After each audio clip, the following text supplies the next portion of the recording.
نگاہ مصطفیٰ، صحبت مصطفیٰ اور تلاوت قرآن سے جو ہیرے تیار ہوئے تھے، نبیوں کے بعد اولاد آدم میں ایسے لوگ نہیں پیدا ہوئے۔ سب سے افضل ترین گروہ چشم فلک نے ایسے لوگ نہیں دیکھے جیسے لوگ نگاہ مصطفیٰ نے اور تلاوت قرآن نے تیار کی۔ میرے آقا کریم صلی اللہ علیہ وآلہ وسلم کی صحبت سے اور قرآن مجید کی تلاوت و معیت سے صحابہ کی شخصیتیں روشن شخصیتیں تھیں۔ مسلم شریف میں حدیث پاک ہے، میرے آقا کریم نے فرمایا ان اللہ یرفع بہذا الکتاب اقواما ویضع بہ آخرین، جو قرآن کو اپنا لیں گے اللہ ان کو بلندیاں عطا فرما دے گا، اللہ اس کتاب کے ذریعے قوموں کو عروج عطا کرے گا، اور جو اس کو چھوڑ دیں گے اللہ انہیں ذلیل و رسوا کر دے گا۔ سلطنت عثمانیہ، ترکی خلافت، آپ جانتے ہوں گے کہ کبھی مسلمانوں میں بڑا مقام تھا خلافت عثمانیہ کا۔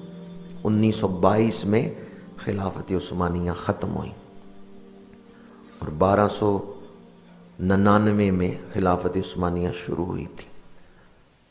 1299 میں جو کہہ لیں کہ 14ویں جو صدی عیسوی تھی، اس کے آغاز میں 1300 کے بعد خلافت عثمانیہ کا عروج تھا اور 1922 میں وہ ختم ہو گئی۔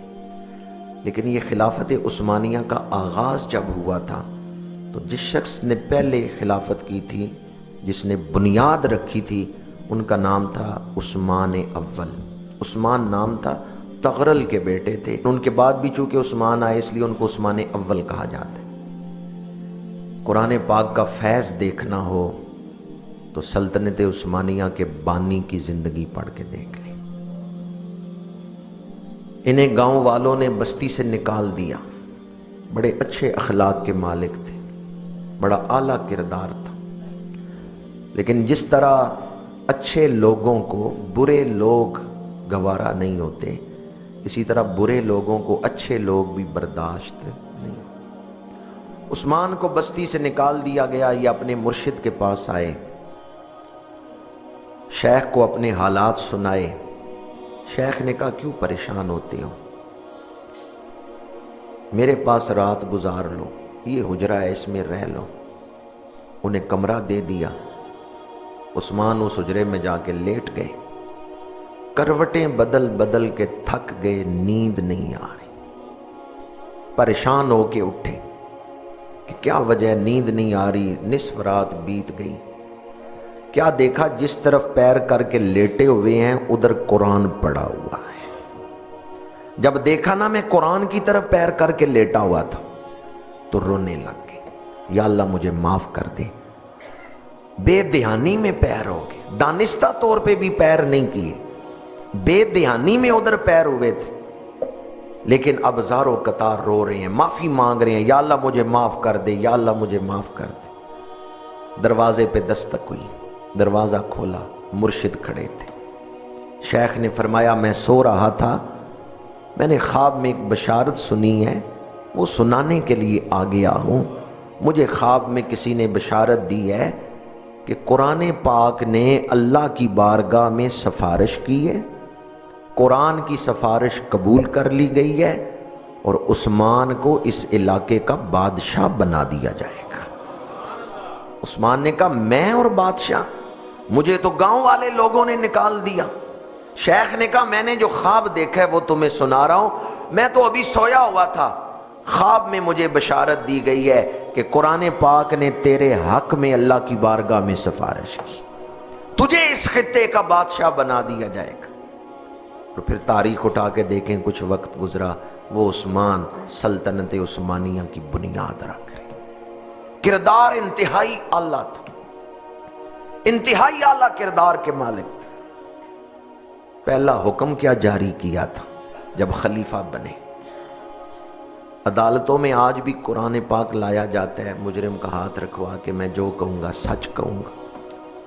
تو خلیفہ عثمان نے آرڈر یہ جاری کیا تھا، جب عدالت میں قرآن لائے نا تو جج کرسی پہ نہیں بیٹھے گا، کھڑے ہو کے قرآن کا استقبال کرے گا۔ جب قرآن عدالت میں لایا جائے گا تو سارے لوگ کھڑے ہو کے قرآن کا استقبال کریں گے، اور جب تک قرآن عدالت میں رہے گا کوئی بیٹھے گا نہیں، سب کھڑے رہیں گے۔ یہ قرآن کا ادب کروایا اس خلیفہ نے، تو پھر اللہ نے اس کو کتنی عزتیں عطا فرمائی، کتنی شانیں عطا فرمائی، کتنا عروج عطا فرمایا۔ جو قرآن کا ادب کر رہے وہ اپنے ساتھ ہی خیر خواہی کر رہے، اور جو قرآن کی بے ادبی کر رہے ہیں وہ اپنے اوپر ہی ظلم کر رہا ہے۔ جنہوں نے قرآن کا ادب کیا ان کی تاریخ پڑھ کے دیکھیں، جنہوں نے قرآن کی بے ادبی کی ان کے برے انجام پڑھ کے دیکھیں۔ تاریخ گواہ ہے، جس نے قرآن کا ادب کیا دنیا سے چلا بھی گیا، اس کی قبر کی مٹی سے بھی خوشبو آتی ہے۔ بہت سارے ماہرین اقبالیات نے اور کئی بزرگوں نے اس واقعہ کو بیان کیا ہے۔ لاہور میانی شریف قبرستان میں قبر کھودی جا رہی تھی، وہاں قبر سے قبر ملی ہوئی ہے، گنجان قبرستان ہے، تو قبر کھود رہے تھے، ساتھ والی قبر کھل گئی۔ جب وہ قبر ننگی ہوئی تو خوشبوؤں کے ہلے آنے لگے، پورا قبرستان معطر ہو گیا۔ گورکن نے فوراً وہ قبر بند کر دی، جس کی مٹی گرنے سے خوشبو آ رہی تھا کر سکتا، پر قرآن کی آیتوں پہ انگلی پھیرتے ہوئے کہتا تھا یہ بھی میرے رب نے سچ فرمایا ہے، یہ بھی میرے رب نے سچ فرمایا ہے، یہ بھی میرے رب نے سچ فرمایا ہے۔ میں آپ سے پوچھتا ہوں وہ کون سی چیز تھی جو اسے قرآن کھولنے پہ مجبور کرتی تھی؟ قرآن سے محبت۔ حالانکہ وہ پڑھنا نہیں جانتا، پھر کھولتا کیوں تھا قرآن؟ اسے محبت تھی۔ جسے قرآن کے ساتھ محبت ہے، اگرچہ وہ تلاوت نہیں کر سکتا پر وہ قرآن کھولتے، قرآن کی زیارت سے آنکھوں کو ٹھنڈا کرتا ہے، قرآن کی آیتوں پر انگلی پھیرتا ہے۔ پڑھنا نہیں جانتا پر محبت اسے قرآن کھولنے پہ مجبور کرتی ہے۔ اور آج کتنے لوگ ایسے ہیں قرآن پڑھنا جانتے ہیں، کھولتے نہیں، کیونکہ دل میں محبت نہیں۔ پڑھنا جانتے ہیں، دل میں محبت نہیں، اس وجہ سے وہ کھولتے نہیں۔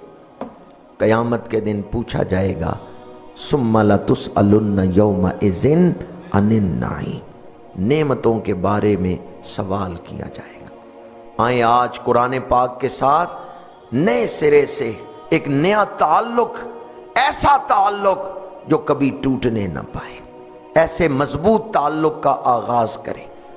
قرآن کی تلاوت کرنا، قرآن سننا، قرآن پہ عمل کرنا، یہ تو بہت بلند مرتبے ہیں۔ اگر کوئی قرآن سے صرف محبت کرتا ہے قرآن اسے بھی دوزخ میں نہیں جانے دے۔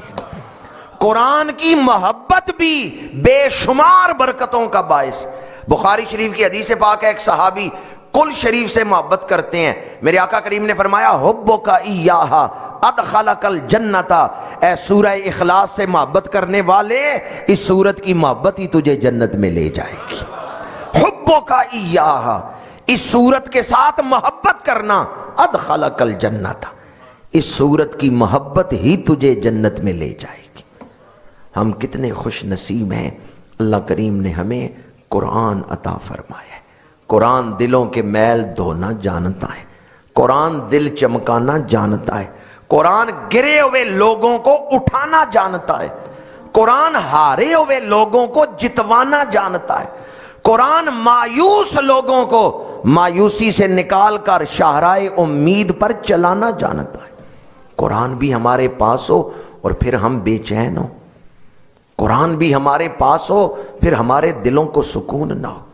وَنُنَزِّلُ مِنَ الْقُرْآنِ مَا هُوَ شِفَاءٌ وَرَحْمَةٌ لِّلْمُؤْمِنِينَ، اللہ نے فرمایا ہم نے جو قرآن اتارا ہے اس میں شفا بھی ہے، اس میں مومنین کے لیے رحمت بھی ہے۔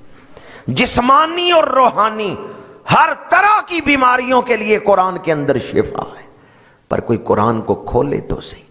بندہ دریا میں کھڑا ہو پیاسا مر جائے بدبخت ہے یا نہیں؟ کھڑا دریا میں ہے اور پھر پیاسا مر جائے بدبخت ہے۔ قرآن گھر میں ہو اور ہم روحانی تشنگی میں ہوں، قرآن گھر میں ہو اور ہم فکری افلاس میں مبتلا ہوں، قرآن ہمارے گھروں میں ہو اور ہم بصیرت سے محروم ہوں. آئیں قرآن کو کھولیں.